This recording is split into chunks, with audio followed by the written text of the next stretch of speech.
Hello, my name's Alex and I'm one of the roving chefs that work for Vegetarian for Life. Today I'm going to show you how to make a simple vegan Lancashire hot pot. To make your hot pot, it really is straightforward and it's a lot faster than some of the traditional ways of making it. So I've got chopped onions, I've got some carrots, I've got some peas, I've got some garlic, I've got corn. I'll talk about corn in a little bit. I've also got some nice flageolet beans on there. If you can't get hold of flageolet, any beans are great, but I just really do like those. They are delicious in this recipe. And also we've got some potatoes and some gravy granules and some herbs. Really is straightforward how to make it. So all I'm going to do is switch my cooker on, a little bit of oil in here just to get things going, and then in we go with our onions and just let those cook off for 5 minutes or so, just so that they get nice and golden and you develop a lovely flavour. So while the onions are cooking, I just want to go through some of the ingredients that I've got here. Now, the thing I want to point out is particularly is the corn. Now, this is vegan corn chunks.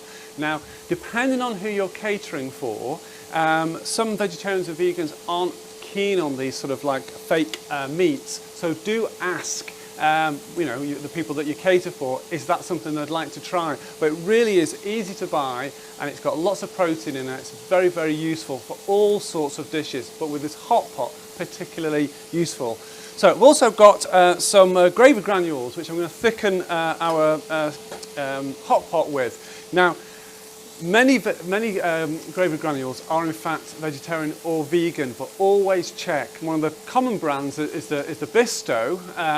Do check on the label. However, the red packet is vegan, but always check just in case they change the ingredients. But it's quite interesting that something that you would assume is quite meaty really isn't at all.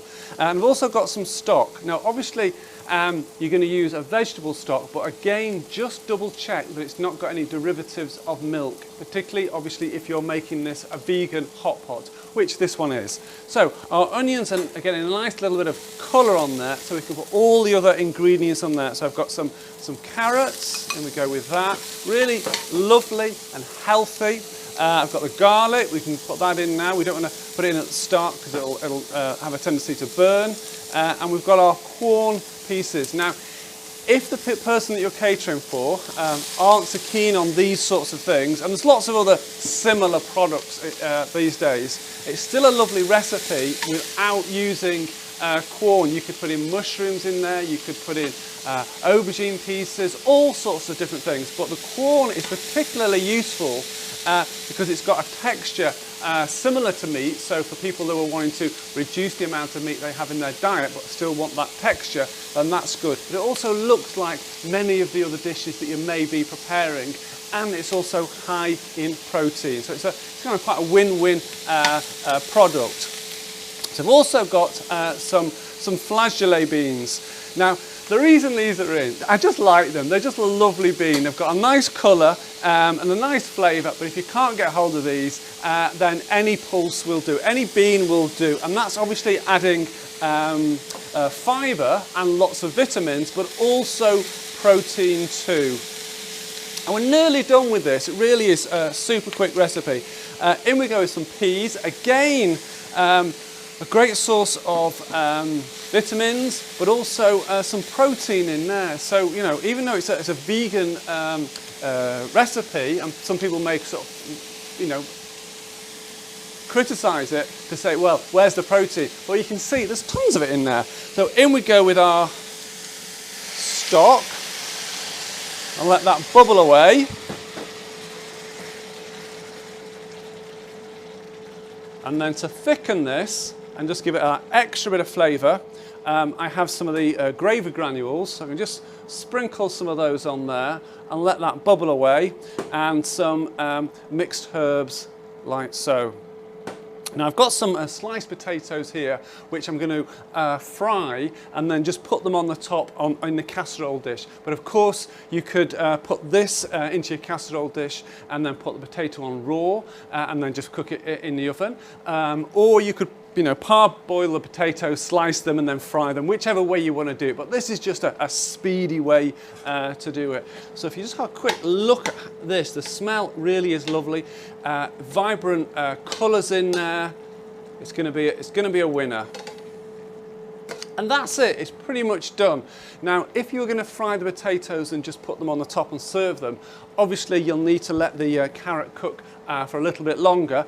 But if you were going to put this into the oven, then obviously it's going to continue cooking in the oven, and then we'll get nice and soft. So I'm just going to let this cook for another 10 minutes or so until everything's lovely and soft. So the hot pot's been simmering away for about 10 minutes, so all the vegetables are cooked and it's thickened and the flavours have developed lovely. So all I'm going to do now is just transfer this into our casserole dish.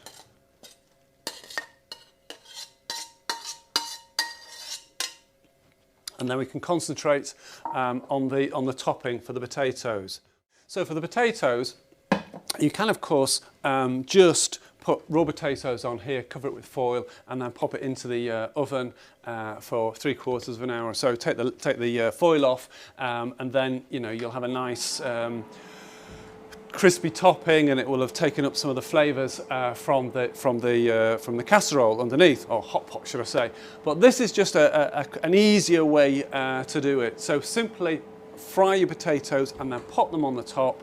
A little bit of garnish on the top and then serve. It really is as quick as that. If you want to speed it up a little bit, you can par cook the potatoes and fry them. Put them under the grill once you've done that, just to get that nice bit of colour. Either way, but it just speeds things along. So these are going to take about 10 minutes, 5 minutes either side to make sure they are properly cooked, and then I'll just spread them on the top there and job's done.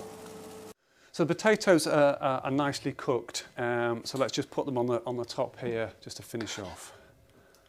So do check that they are obviously cooked properly, or if you're going to put them into the oven, then obviously they'll just carry on cooking for another few minutes. So there we have our easy vegan Lancashire hot pot. Really tasty. We've got the corn in there, we've got the peas in there, we've got lots of vegetables in there, so lots of fibre in there, lots of vitamins, and of course you can serve this with some pickled cabbage and maybe some extra peas and a little bit of gravy.